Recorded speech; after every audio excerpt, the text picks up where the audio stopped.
Fala aí, galera, beleza pura? Professor Patrick aqui mais uma vez. E hoje estou aqui para continuar o nosso conteúdo de geografia, beleza? E o nosso tema de hoje é pedologia, e para isso eu trouxe a apostila de vocês. A ideia é fazer com que você se aproxime do seu material e consiga perceber nele, né, as imagens, os conceitos que são muito importantes para a compreensão dessa aula de hoje. Tranquilo? Então eu vou fazer aqui o compartilhamento, né, da minha tela com o material de vocês. Então tá aí, pedologia, galera, formação e tipos de solos. Tranquilo? Para a gente começar a falar de pedologia, é bacana a gente entender primeiramente isso daqui, ó, o que é de fato pedologia. Pessoal, pedologia é nada mais, nada menos do que o estudo dos solos. Beleza? Aqui no conceito ele vai dizer o seguinte, é o estudo da origem e o desenvolvimento dos solos. Tranquilo? Então, nada mais do que o estudo dos solos e é o que a gente vai ver aí ao longo do nosso módulo, beleza? Aí ele fala aqui também de solo, né? Solo propriamente dito, né? Vai ser o quê? Vai ser a camada superficial, galera, que está lá na crosta terrestre, né? Então, essa camada superficial, ela vai estar sujeita aí a inúmeras transformações, né? De rocha em decomposição. Eu estou falando de rocha sofrendo com ações, né, erosivas, com intemperismo. Todas as transformações vão ser estudadas aí nesse conteúdo, né, de pedologia. Tranquilo? Então, dando prosseguimento, a gente já chega aqui para a composição do solo. Olha só que curioso, galera. Muita gente não sabe, mas nessa composição, olha só, 25% de água, beleza? No solo nós temos água presente, 25% é água e outros 25% é ar. Então, a metade da composição do solo se divide aí, né, igualmente entre água e ar, tranquilo? Aí aqui, ó, 46% de minerais, beleza? 40% de minerais. E esse pedacinho aqui, nós temos o quê? A matéria orgânica, galera. Aqui, ó, matéria orgânica, tranquilo? Então, nesse gráfico, né, chamado gráfico em formato de pizza, né, nós temos as fatias aqui demonstrando a composição do solo. Então, a água aqui 25%, o ar mais 25%, a maior parte, ó, de minerais com 46% e uma pequena parte aqui de matéria orgânica. Tranquilo? Dando prosseguimento aqui, ó, pedogênese. Não confunda pedogênese com pedologia. Pedogênese está dentro aí do estudo lá. É o processo de formação do solo. Tá? Nós temos um processo, né, que vai fazer com que o solo se forme. Tá? Esse processo é chamado de pedogênese. Beleza? Então, a pedologia é o estudo dos solos e a pedogênese é o processo de formação do solo. Tá? São coisas diferentes. Então, vamos subir aqui e a gente chega aqui nas etapas de formação do solo. Pessoal, primeiro, o solo, como eu já falei anteriormente, ele vai passando por transformações. Beleza? E essas transformações ocorrem como? Como é que você vai ter aí as etapas de formação do solo se dividindo? Aqui eu posso dizer sobre desintegração e decomposição de rochas, beleza? Por ação do intemperismo, que eu vou falar já já quando chegar aqui em intemperismo, né? Os agentes físicos, químicos e biológicos, e incorporação e decomposição de elementos orgânicos. Então, como eu falei, né? Você tem as rochas se alterando, né? Por desintegração, por incorporação e decomposição de elementos orgânicos, né, dando aí os formatos, né, diversificados que nós temos aí nas rochas, né, no solo, na verdade. Tranquilo? E chegando aqui, galera, em intemperismo, é importante a gente entender que o intemperismo vai ser o quê? A desagregação de materiais da rocha, beleza? Então, é importante que você anote isso. A desagregação de materiais da rocha através de agentes, né? Que agentes são esses que eu citei aqui agora há pouco, ó. Agentes físicos, químicos e biológicos. Então, essa desagregação de material, né, por esses agentes é chamado de intemperismo. Tranquilo? E o importante é a gente entender que esses agentes, né, vão ocorrer, vão agir, né, na transformação da rocha, e o que mais vai influenciar, o fator mais importante nesse processo é esse cara aqui, ó, o clima, beleza? O clima vai ser o mais importante. O clima, ele vai definir, por exemplo, uma amplitude térmica grande, né, num determinado lugar, favorecendo esse intemperismo aqui, ó, o físico. O clima, por exemplo, é de um determinado lugar onde eu tenho muita umidade, muita chuva, muita água, né? No caso, eu vou ter esse cara aqui predominante, né? O intemperismo químico. E a ação de seres vivos também, né? Que é o intemperismo biológico, também vai acontecer. E os fatores climáticos vão influenciar, porque determinados seres, né, eles vão estar mais presentes numa determinada região, dependendo do clima daquela região. Então, fatores biológicos também. Todos eles influenciados aí diretamente por esse fator aqui, o clima. Tranquilo? E a gente chega, então, vamos falar um pouquinho de cada um. Temperismo biológico. Pessoal, repara nessa imagem. Aqui nós temos uma árvore, beleza? E olha só a raiz, o caminho que ela traça, ela vai perfurando, né? Ela vai entrando aqui pela rocha. E esse processo faz com que eu tenha o quê? Aquela desagregação de materiais que eu falei, né? Então, o intemperismo é o quê? A desagregação de materiais da rocha por agentes químicos, físicos e biológicos. Então, aqui eu tenho, né, um agente biológico, eu estou falando da raiz da árvore, penetrando numa rocha, né, e fazendo com que parte do material acabe se desagregando. Isso aqui é um intemperismo biológico que foi provocado, né, pela raiz da árvore. Tranquilo? Vamos prosseguir. A gente chega aqui em intemperismo físico, pessoal. Pessoal, o intemperismo físico ele vai ocorrer, são duas formas principais. Eu tenho ele ocorrendo em áreas de amplitude térmica muito grande. O que é amplitude térmica? Eu tenho temperaturas que variam muito durante o dia, né? Por exemplo, um dia de sol muito quente e à noite essa temperatura cai de maneira brusca, né? Mudando completamente o tempo, né? Então você tem essa amplitude térmica promovendo um processo que a gente chama de contração e dilatação. Quando está muito quente, a tendência é o quê? A rocha dilatar, está exposta ao sol, está exposta a um calor muito grande. Ela dilata, ela expande. Não é uma expansão que a gente consegue observar a olho nu, mas ela expande, beleza? E quando chega à noite, cai muito a temperatura, ela vai o quê? A temperatura caiu e essa rocha contrai. Esse processo de dilatação e contração faz com que você tenha ali naquela rocha uma possibilidade de quebra. Quando ela quebra, você vai ter o quê? Material sendo desagregado, material sendo desprendido. E como eu já falei, desagregação de material é intemperismo. Nesse caso aqui, através do intemperismo físico. Beleza?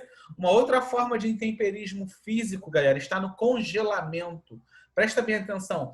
A água, quando congela, ela aumenta em 9% no seu volume. Por isso que nós não podemos esquecer uma garrafa com água no freezer. Porque se congelar, se essa garrafa for de vidro, ela pode quebrar, porque a água que está dentro daquele recipiente, ela vai expandir em 9% quando congelar. Então pode quebrar. Agora imagina só, na natureza, uma rocha que está cheia de umidade, aí você tem uma queda brusca de temperatura, chegando aí abaixo de zero, e essa água que está encharcando aquela rocha, ela congela. Quando ela congela, ela amplia em 9% seu volume, podendo promover ali a quebra daquela rocha. Então, também uma forma de intemperismo físico. Tranquilo, galera? É importante a gente entender, né, que que o intemperismo físico ele vai ser muito comum em áreas, por exemplo, de clima semiárido, árido e semiárido, né, onde a amplitude térmica é alta, né, e nessas áreas onde eu chego aí, onde eu posso ter temperaturas abaixo de zero, né, eu tenho uma umidade, né, acontecendo ali e eu posso ter temperaturas também abaixo de zero, também acontece, tranquilo? Porém, mais comum nessas áreas aqui, ó, de climas áridos e semiáridos, tranquilo? Pessoal, intemperismo químico implica em transformações químicas dos minerais que compõem a rocha. Principalmente, o agente do intemperismo químico é a água. Na verdade, o principal agente do intemperismo químico é a água. Galera, a água é o principal, né, transformador aí quando se trata de intemperismo químico. Beleza? Eu estou falando de uma rocha que está encharcada de umidade. Essa umidade ela vai alterando ali, né, os minerais da rocha, então você tem uma alteração química, né? Essa alteração química é o que a gente chama de intemperismo químico, né? Promovido aí pela água. Então, aqui eu vou ter esse intemperismo acontecendo em lugares, né, onde eu tenho o clima mais úmido, beleza? Então, onde eu tenho muita umidade, é mais comum o intemperismo químico. Então, o intemperismo físico, ele ocorre em áreas onde a amplitude térmica é alta, né? E o intemperismo químico eu tenho em áreas mais comum, na verdade, em áreas onde a umidade é grande. Tranquilo? Então, basicamente isso. E a gente já desce aqui para as etapas de formação do solo. A imagem acaba demonstrando bem para a gente. Olha só, galera. Aqui eu vou ter, no início, né, a rocha somente. E você começa a ter a transformação desse solo com acúmulos de material aqui em cima, acúmulos de matéria orgânica, beleza? Então, eu vou ter aqui aqui uma rocha simples. Aqui eu já tenho formação de solo, solos mais jovens, até que a gente chega aqui, né, a um solo maduro, beleza? Com muita matéria orgânica. Interessante você saber que quanto mais profundo, menos matéria orgânica, né? Na verdade, mais elementos minerais. E quanto mais próximo à superfície, mais matéria orgânica. A rocha, inclusive, aqui embaixo, ela vai ser a rocha matriz, né, que a gente chama, ela vai ser uma rocha rígida, né, que dá sustentabilidade a essa estrutura aqui. Tranquilo? Então, dando prosseguimento, a gente chega aqui, né, aqui, ó, os principais aspectos relacionados à formação do solo, né, os fatores que vão permitir aí a formação do solo, ó, o clima, o relevo, as próprias rochas, né, originadas ali daquele local, ou as que vão vir de outros, né, através dos processos erosivos, né, lembrando que a erosão ela não se limita só ao desgaste do solo, a erosão ela o que é o desgaste, depois você vai ter o que um transporte desse material e a sedimentação, o acúmulo desse material em outra área. Esse acúmulo ali, você também está colaborando para a formação de um solo. Tranquilo? Então, clima, relevo, as próprias rochas e o tempo. Tranquilo? Dando prosseguimento, principais tipos de solo, não vou falar de cada um deles. Ao longo da explicação, a gente vai abordar alguns por aqui, beleza? Então, principais tipos, latossolo, podissolo, cambissolo, hidromórfico, né? Assim por diante, beleza? Então, depois dá uma olhadinha nisso daqui na sua própria apostila. 9. Classificação quanto à origem do solo. Aqui eu estou falando de como é que né, o tipo do solo, se baseando na origem dele, como é que ele era, né, durante seu processo de formação. Então aqui eu tenho alguns, tá? Eluviais, quando formados pela alteração da rocha matriz, isto é, o solo formado onde ele se encontra. Aqui eu estou falando de um solo que se formou pela transformação da rocha que já estava ali. Eu não tenho muita influência de solos, né, de sedimentos vindos de outros lugares. Aqui eu tenho uma estrutura que se forma, né, a partir da rocha que ali já se encontra. Aluviais, formados a partir da ação de agentes naturais e transportes, né? Rios, ventos, geleiras. Aqui eu já tenho material vindo de outros lugares. Coluviais, nesses solos a gravidade é um fator determinante para a sua formação. Geralmente os solos coluviais estão próximos a áreas de encosta, né, onde muito material acaba descendo, né? A própria gravidade, né? A gravidade faz com que chegue ali mais material. Tranquilo? Orgânicos têm origem, orgânico, já diz o nome, né? Tem origem basicamente a partir da decomposição de matérias vivas e possuem alto teor agrícola, né? Solos muito bons para o plantio. Formação orgânica é uma formação muito fértil, então muito importante para a produção agrícola, beleza? Aqui, galera, solos zonais. Nesta categoria, o elemento responsável pela sua formação vai ser o clima, né? Os solos zonais, o que eu estou falando do elemento clima, né? Influenciando diretamente essas formações. Aí eu tenho aqui, né? Os que eu falei aqui em cima, alguns dos que eu falei aqui em cima. O latossolo, né? Que são solos aí pouco férteis, beleza? Ali eu vou ter um clima quente, beleza? E úmido também. Aqui eu tenho também o podissol, né? O podissol são áreas férteis. Ali eu vou ter um clima mais frio, temperado, tranquilo. Entre outros, né? O desértico, né? A gente já você já imagina, né? Quando a gente fala de desértico, a gente está falando de uma área que é muito quente durante o dia e à noite cai a temperatura. Você não tem ali um solo que é muito fértil, né? Em áreas de deserto. Tranquilo? E pulei aqui, né? O Brunisen, na verdade, tem um solo mais escuro, né? Em áreas de clima frio e também semiárido, um solo mais escuro. Aqui eu tenho um solo, inclusive, bem rico em fertilidade, tá, galera? Quando a gente fala do solo, por exemplo, do Nordeste do Brasil, a gente fala de um solo fértil ou infértil. Pessoal, apesar de ser Nordeste do Brasil, a gente fala de seca, né? A gente está falando do solo fértil. Tranquilo? O solo ele é muito fértil no Nordeste. O problema do Nordeste é a seca, é a falta de água, não a fertilidade do solo. Isso precisa ficar bem claro aí para todo mundo. Beleza? Então vamos lá, continuando. Solos intrazonais, aqui galera, correspondem aos solos cujas características indicam a influência preponderante do relevo local ou da rocha de origem, né? Rocha máter ou rocha matriz. Então, eu estou falando de uma influência, né? De uma transformação que ocorre no próprio local, né? Na própria rocha que dá origem ali àquela estrutura, né? Aí você vai ter aqui hidromórfico, alomórfico, tranquilo? E, por fim, solos azonais referem-se aos solos cujas características não se apresentam bem desenvolvidas. Tranquilo, galera? Então, aqui nós temos um exemplo, né, dos solos, né, no Brasil. Aqui nós temos a legenda, né, com o nome de cada um. É bacana você depois dar uma olhada aqui por curiosidade. Beleza? Agora, problemas relacionados ao solo. Pessoal, muito legal a gente ver isso daqui. Muito importante, cai muito sobre isso. Problemas do solo. Primeiro, lixiviação. Pessoal, lixiviação nada mais é do que a lavagem do solo. Você, em áreas de clima muito úmido, onde chove muito, você tem uma lavagem do solo. O que é a lavagem do solo?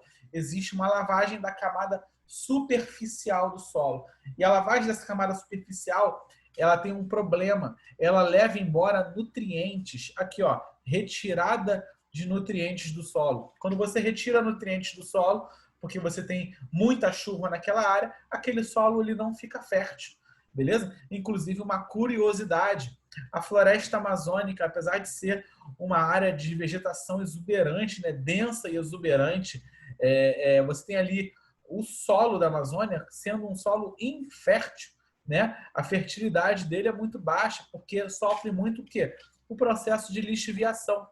Na Amazônia chove muito, chove todos os dias praticamente, né? Chove em grande quantidade e essa chuva intensa promove esse processo que nós chamamos de lixiviação, deixando aquele solo ali mais pobre, beleza? Então, é até uma contradição, né? Você dizer a Amazônia tem um solo pobre e lá no Nordeste nós temos um solo mais rico, né? Mas é exatamente isso. O problema da fertilidade está diretamente ligado aí, nesses casos, né, à quantidade de água. A chuva em excesso na Amazônia lava o solo, acaba levando os nutrientes embora, né? E a pouca chuva no Nordeste acaba mantendo ali nutrientes, né? Então você tem um solo aqui, no caso das áreas que sofrem muito com lixiviação, um solo pouco fértil. Tranquilo? Dando prosseguimento que esgotamento. Esgotamento, galera, pensa comigo. A palavra esgotamento, né, é quando você está usando o solo de maneira excessiva, né? O solo usado de maneira excessiva faz com que você tenha aí uma diminuição, né, de nutrientes com o tempo. Essa diminuição de nutrientes vai ocorrer justamente por esse uso constante daquele solo, afetando diretamente, mais uma vez aqui, ó, a fertilidade desse solo. Tranquilo? Erosão, galera, consiste na retirada ou desgaste do solo provocada por diversos agentes. Então, a erosão você vai ter ela ocorrendo de maneira diferenciada. Eu tenho agentes que são, assim como no intemperismo, né, nós temos o químico, físico, biológico. A erosão nós temos a erosão pluvial, né, da chuva, a erosão fluvial, né, dos rios. Não confunda. Pluvial, com P, pluvial, chuva, e fluvial, rio. Tranquilo? Nós temos a eólica dos ventos, nós temos a marinha, né, do mar, a gente tem a glacial do gelo, e nós temos inclusive ações antrópicas também, que é no caso a ação do homem. Então, erosão vai consistir na retirada, né, ou desgaste do solo. Isso vai provocar, né, por diversos agentes que nós chamamos de exógenos. Pessoal, tanto a erosão como o intemperismo são agentes exógenos do relevo. O que são exógenos? Externos. Acontecem na parte externa do planeta.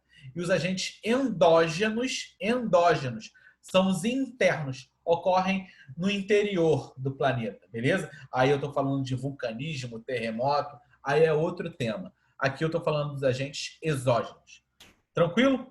Olha lá, causas dos problemas do solo, vamos aqui falar sobre isso. A gente tem alguns, uso excessivo ou inadequado, né, que vai desgastando, vai promovendo infertilidade. Ó, o desmatamento, galera, que é a retirada de cobertura vegetal. Eu vou ter uma área, um solo exposto, mais sujeito aí a deslizamentos, né, a tudo mais, a impermeabilização, aqui um escoamento superficial é muito maior, né? Ao contrário da área onde eu tenho vegetação, onde é infiltração, né? O escoamento não superficial ele vai ser mais intenso aqui. Então, o desmatamento acaba sendo um problema. Tranquilo? Assoreamento dos rios. O que é assoreamento, galera? Eu tenho um rio, vamos lá.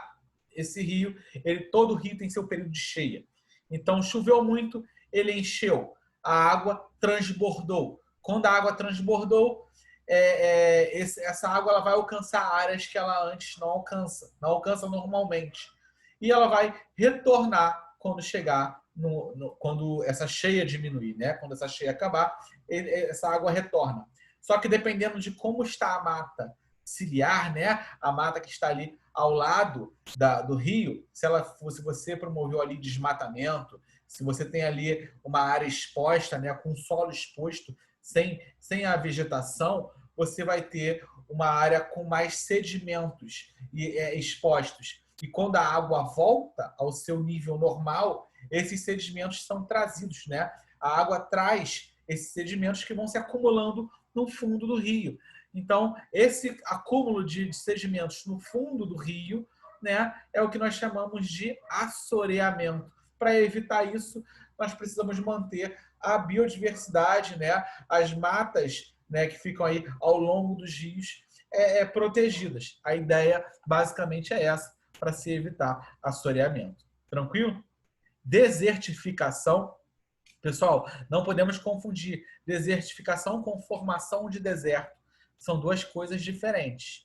A desertificação, ela ocorre aí muitas vezes, né, pela ação humana. Estou falando de desmatamento intenso, né? É o que nós percebemos muito na Amazônia, né? A extração de madeira, a expansão agrícola vai promover aí o que nós chamamos de desertificação. Formação de deserto é outra coisa, aí já são fatores naturais, né, climáticos, que vão aí favorecer a formação de desertos em algumas áreas do planeta. Tranquilo? Então, desertificação, você já vai ter aqui uma ação humana, de expansão do desmatamento, expansão agrícola, né? No caso da soja, na Amazônia, então você tem áreas sendo desmatadas e áreas, por exemplo, com árvores sendo derrubadas para retirada, né, de madeira, áreas sendo exploradas para o minério. Então, você tem nessas áreas aí um processo, né, de desertificação. Tranquilo? Aqui nós falamos também sobre algumas soluções, pessoal. Lá, soluções. Curva de nível caracteriza-se como uma linha imaginária que une todos os pontos de igual altitude de uma região representada. Estou falando de um mapa, gente, que não tem, onde você não tem ali um alto relevo para poder demonstrar, né, as curvas de nível, né, de uma montanha. Então, você utiliza a curva de nível para poder fazer isso. Então, você tem as plantações sendo colocadas em curvas de nível, beleza? Na mesma altitude, em áreas onde você tem aí uma subida, né? Em áreas de encosta. Terraceamento, mulher aqui, é uma prática de manejo que consiste na construção de uma estrutura transversal ao sentido de maior declive do terreno. Então, você está aproveitando, né, uma área de subida para poder plantar, né, escavando ali para poder criar áreas de plantio, beleza? A função do terraço ela é de reduzir o comprimento da rampa. Você tem uma rampa, você está reduzindo esse comprimento dela, tranquilo? Área contínua por onde há escoamento das águas das chuvas. E com isso diminuir a velocidade do escoamento da água. Pensa numa área onde eu tenho uma rampa, né? O escoamento da água é muito mais intenso. Agora, se eu fiz um recorte ali, né? Fazendo terraços, esse escoamento ele vai diminuir a velocidade, né? Então, favorável aí para esse tipo de produção. Rotação de culturas, a foto aqui já nos demonstra, né? Eu estou falando, olha lá, rotação de culturas implica introduzir adubação verde no inverno ou verão, intercalada com o plantio da cultura principal. Então, visando formar uma palha de cobertura morta, que é uma grande arma contra o desencadeamento de erosão, além de favorecer a retenção de água no solo por mais tempo. Então, eu vou ter uma produção aqui que vai favorecer, inclusive, para manter esse solo sempre fértil. Tranquilo? A rotação de cultura.